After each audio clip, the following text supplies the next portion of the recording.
Pleased to be here in Waco. It's been a while with Scott Drew. And listen, you're always happy, but I think you're even happier because of that thing next to you. Well, first, it's great having you back in Waco, and we only had to win a national championship to make that happen. So if you'd have told us that earlier, we'd have tried to get that done sooner. But it's great having you back. Yeah, what's it like? Has it hit you? You know, still that you are a national championship coach. I don't know if you ever thought, I know you're a positive guy, but I'm not sure you ever thought this was possible at Baylor. Well, I view it more as it's a player's accomplishment. At the end of the day, it's not really a coach's accolade, because at the end of the day, it's really about the players. I mean, you watch the NBA every year and you see, Steve Kerr's a great coach, but he's a little bit better when he's got those monsters on the court compared to not. So Players Championship, I feel like our staff gets better every year because we want our players to get better, but I don't think winning a championship game and all of a sudden you've arrived as a coach. Was there a point when you realized, all right, we got a group that can maybe do something special here? Well, when we won 23 in a row that year, we broke Kansas's record back when they had Paul Pierce and Rayful Friends. And when you win 23 in a row in the Power Five, especially in the Big 12, which is so hard to win on the road, and at that point I knew we could handle adversity, we could handle success. What was the whole process like? The whole, again, we talked about it in media, we weren't allowed in, and you said, that's one of the hard things for these kids. Yeah. They didn't get a chance to get the full experience, but they did get a pretty good experience in terms of winning it all. Such a unique experience, and from the standpoint, so the year before, we didn't have the tournament. This year, we had it, and we're #1 seed, and you're in the hotel, and the questions you normally ask coaches, like how do you get as you advance in the tournament, you get to a Final Four, how do you get your team to practice out of the hotel without having them sign autographs, take pictures all the time? How do you keep them focused when you go back to campus? And being a coach that doesn't have all the answers, I try to get the answers from those that have already gone through the experience. So it was completely different. The great thing is, when I look back on it, I mean, how many times are you able to share a hotel floor for 3 weeks with the same guys?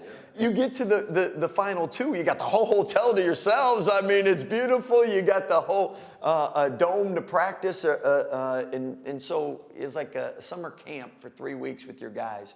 And that was a great experience. You're the defending national champs, though. What's that going to be like this year? Every time people introducing you as defending national champs, has it kind of hit you? Well, I think the first thing is you have to embrace, because it's such a phenomenal memory for all your players and fans. And if people want to congratulate you, it's not like you're going to brush them off or try to downplay the accomplishment of what the guys achieved. At the same time, knowing that the current group we have, they want to win a championship too. And you get a rare opportunity to go back to back, and it's so hard to accomplish. You're fighting human nature, you're fighting injuries, you're fighting everyone's best shot, and it's a great opportunity in itself.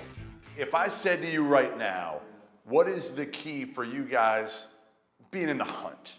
And again, being one of those teams that, because you just want to get to the second weekend, and then anything can happen for the most part. With us, we go into every season, and first, you never know how injuries are going to affect your team. And truth be told, there's always 1 or 2 positions where you can't afford an injury. The second thing is your leadership, and that comes to the players. And as coaches are only as good as our players and their leadership. And the third is the chemistry. I mean, you can have great leaders, but if you don't have the chemistry, people aren't sacrificing for each other. You can have a great leader, but if no one's following, he's not a great leader. So those 3 things you got to see. With us, I know talent-wise, experience-wise, we have a chance. Now we'll see how those 3 things blend together and go from there. James Akinjo, huge part of this team, right? I mean, get him through the transfer portal. Been at Georgetown, been at Arizona.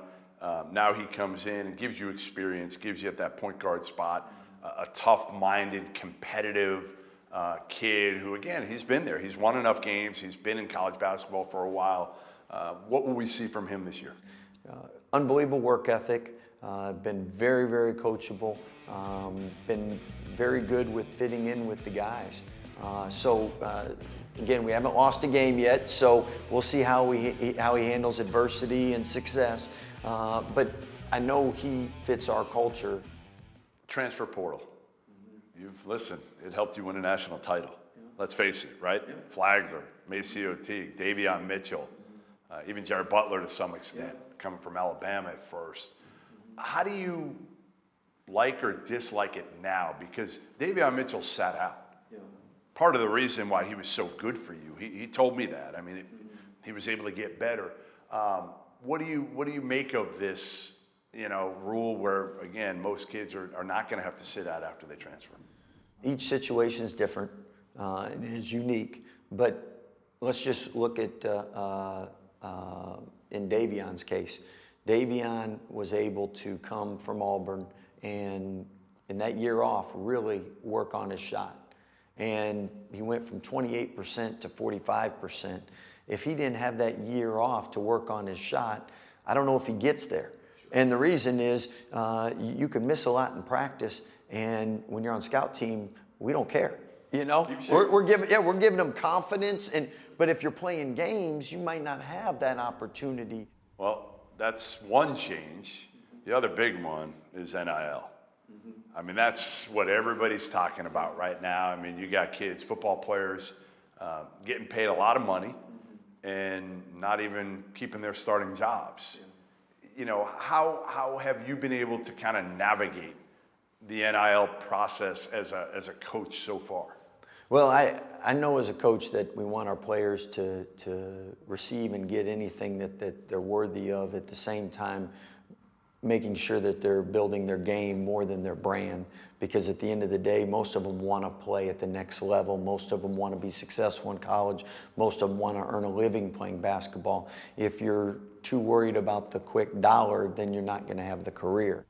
What's been the coolest thing that happened to you since winning the national title?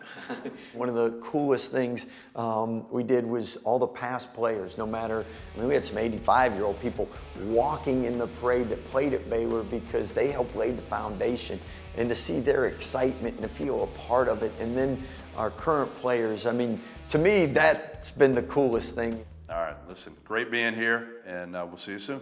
Thank you.